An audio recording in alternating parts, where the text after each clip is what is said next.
Hey guys, Majumdar পাকশালাতে সবাইকে স্বাগত। নতুন একটা রান্নার ভিডিও নিয়ে আবার হাজির হয়ে গেলাম। আর আজ তৈরি করব খাসির মাংস চর্বি। তো একদম যে নরম চর্বিটা হয় সেটা নয়, মাংসযুক্ত চর্বি। তো চলো কিভাবে রান্না করছি প্রথম থেকে শেষ পর্যন্ত দেখতে থাকো। আর ভালো লাগলে লাইক, কমেন্ট আর শেয়ার করে দেবে। আমি চর্বিটাকে ভালোভাবে ধুয়ে নিয়ে চলে এসেছি। তো এবার আমি রান্না করব মাংসটা গরম গরম ভাতে আর গরম গরম চর্বির মাংসটা খেতে বেশ কিন্তু ভালোই লাগে। কার কার এই চর্বি খেতে বেশি ভালো লাগে অবশ্যই কমেন্ট করে জানাবে। আর এই চ্যানেলে নতুন নতুন যদি রান্নার রেসিপি পেতে চাও অবশ্যই চ্যানেলটাকে সাবস্ক্রাইব করে পাশে থাকা বেল আইকনটি ক্লিক করে নোটিফিকেশনটা অল অন করে রাখবে। তাহলে নতুন কোনো রান্নার ভিডিও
এবার ভালোভাবে ম্যারিনেট করে নেব।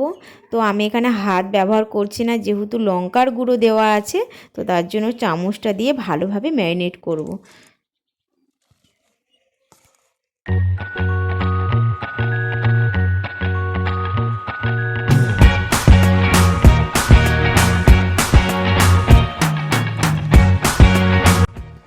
ভাবলাম চামচ দিয়ে ম্যারিনেট করব, কিন্তু ভালোভাবে ম্যারিনেট করা হচ্ছে না। তো শেষমেশ আমার হাত দিয়েই ম্যারিনেট করতে হবে।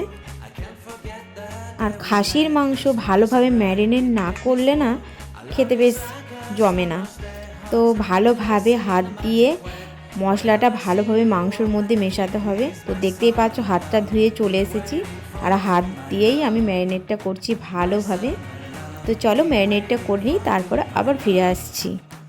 Can't forget the day we met. You look so fly in your red Corvette. Your hair, your look, your everything. When I see it all, I knew that you were mine. I'm in love with you. তো আমার marinate করা হয়ে গেছে। আর marinate করার সময় কিন্তু আদা রসুনটা দিইনি। তো চলো আদা রসুনটা পেস্ট করে নিই, আর অন্যদিকে আলু আর টমেটোটা কেটে নিই।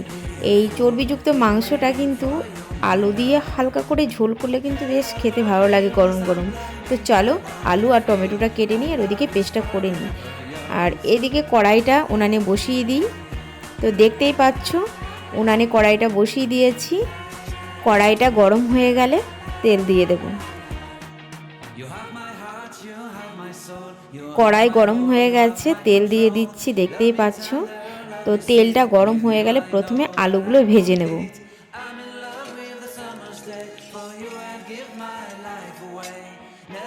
তেলটা ততক্ষণ গরম হোক, আর তোমাদের দেখিয়ে দিই আলু আমার কাটা হয়ে গেছে, দেখতেই পাচ্ছ। এবার আলুগুলো ভালো করে ভেজে নেব। তো আলু ভাজার সময় লবণ আর হলুদ দিয়ে ভাজলে লবণটা আলুর ভেতরে বেশ ঢোকে। তো চলো ভালো করে ভেজে নিই, দিয়ে তারপরে তুলে নেব।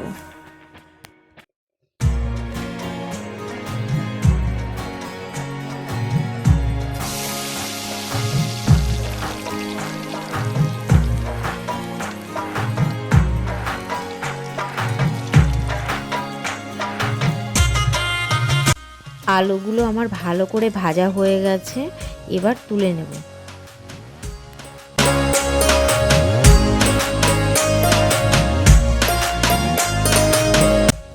আলুগুলো ভেজে আমি তুলে নিয়েছি থালায়। আর ওইদিকে কড়াইয়ে অনেকটা পরিমাণে তেল আছে, তো এতটা পরিমাণে লাগবে না বলে তুলে নিয়েছি।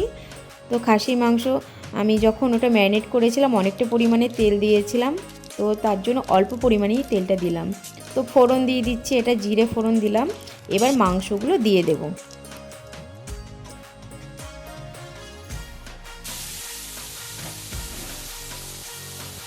মাংসটা তেলের সাথে ভালোভাবে মিশিয়ে নিচ্ছি। আর যেহেতু এটা খাসির মাংস, তো ঢাকা দিয়ে দিয়ে রান্না করতে হবে, নাহলে সিদ্ধ হতে প্রচুর দেরি হবে। তো চর্বি হলে দেরি হতো না, যেহেতু এটা এখানে মাংস আছে চর্বিতেও, তো এটা ঢাকা দিয়ে দিয়েই রান্না করতে হবে।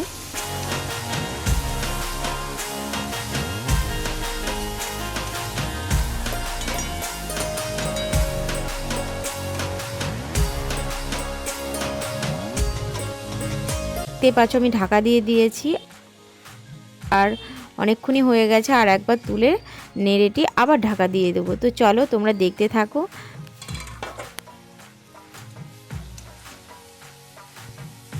তো ঢাকনাটা তুলে আমি ভালোভাবে আর একবার নেড়ে নিচ্ছি। তো ম্যারিনেট করার সময় কিন্তু রসুন আর আদাটা দেওয়া হয়নি, এবার রসুন আর আদাটা দিয়ে দেব। তো দেখতেই পাচ্ছ রসুন আর আদাটা দিয়ে দিলাম। তো এটা আবার ভালোভাবে মিশিয়ে নেব।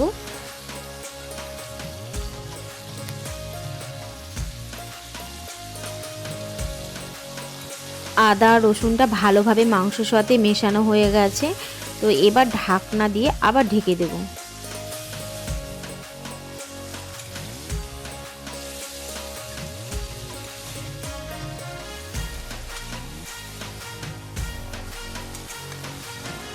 আর এদিকে মিক্সারের বাটিতে ধুয়ে নিয়েছি, অনেকটা পরিমাণে মশলা ছিল, তো জল দিয়ে একটু ধুয়ে নিয়েছি। তো ওই জলে আমি হলুদ দিয়ে দিলাম। তো হলুদের পরিমাণটা একটু কম হয়েছিল। আর এদিকে টমেটোটা কেটে নিয়েছি। তো চলো আর একবার দেখি কেমন হয়েছে। মাংসটা বারবার নাড়তে হবে, যেহেতু এটা জোরে জাল দেওয়া আছে, তো বারবার না নাড়লে নিচে লেগে যাবে।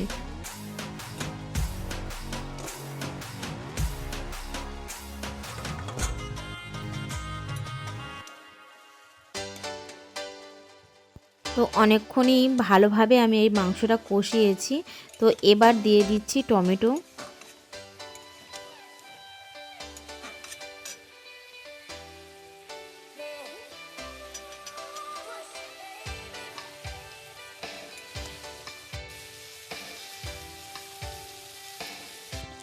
দেখতেই পাচ্ছ মাংসটা কিন্তু প্রায় কষানো হয়ে গেছে, আর নিচে কিন্তু লেগে যাচ্ছে। তো ভালোভাবে আমি এটা ভালোভাবে নেড়ে নেব। তো এবার দিয়ে দেব যে জলটা আমি রেখেছিলাম মিক্সারে, তো ওই জলটা এবার দিয়ে দেব।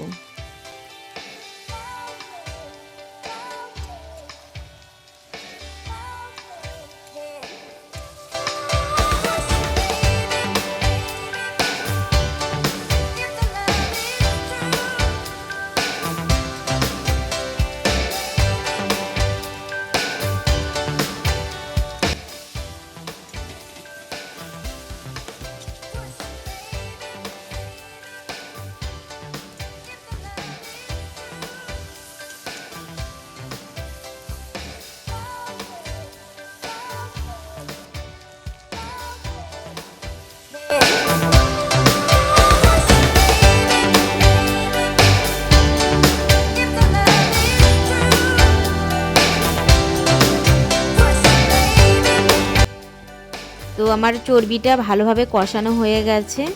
তো এবার জল দিয়ে দেব। সিদ্ধ হতেও দেরি হবে, তার জন্য আমি প্রেসারে দিয়ে দেব। তো দেখতেই পাচ্ছ আমি প্রেসার কুকার নিয়ে চলে এসেছি।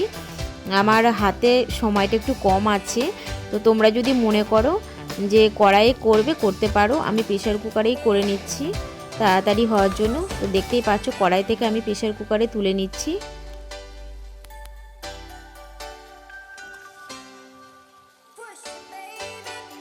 সমস্ত মাংস আমি কড়াই থেকে নিয়ে প্রেসার কুকারে দিয়ে দিয়েছি।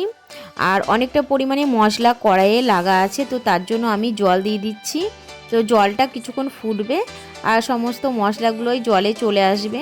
তো দেখতেই পাচ্ছ আমি ভালোভাবে নাড়িয়ে নিচ্ছি মশলাটা যাতে ধুয়ে যায়। তো ওই জলটাই আমি প্রেসার কুকারে দিয়ে দেব।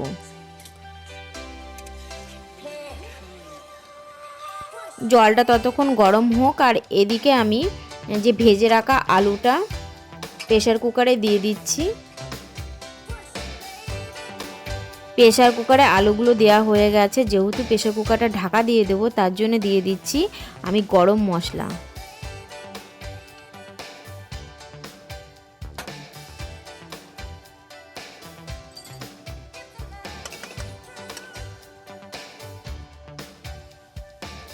জলটা আমার ফুটে উঠেছে, দেখতেই পাচ্ছ। তো এবার আমি এই জলটা প্রেসার কুকারে দিয়ে দেব।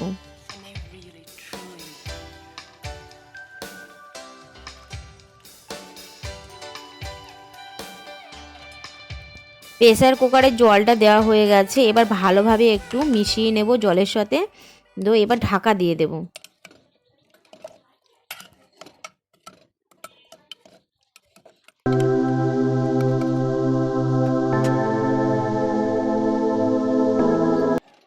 প্রেসার কুকারটা ঢাকনা দিয়ে আমি উনানে বসিয়ে দিয়েছি, আর এটা 8 থেকে 9টা সিটি পড়বে জোরে, তারপরে বন্ধ করে দেবো।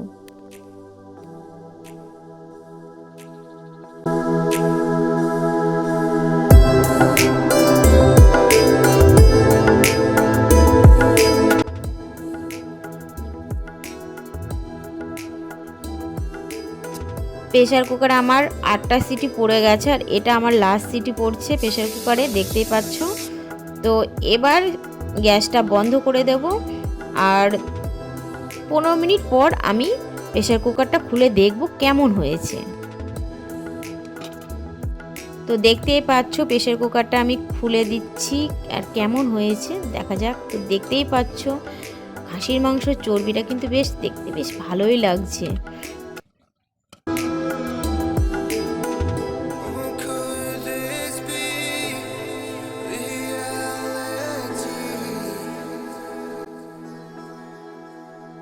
দেখতেই পাচ্ছ আমার খাসির মাংসের চর্বি কিন্তু রেডি হয়ে গেছে, আর ওইদিকে আমার গরম গরম ভাতও হয়ে গেছে। তো চলো খাওয়া শুরু করে দিই, আর তোমাদের আর একবার দেখিয়ে দিই। দেখতেই পাচ্ছ চর্বিটা কিন্তু দেখতে বেশ ভালোই লাগছে, আর আশা করি খেতেও ভালো হবে।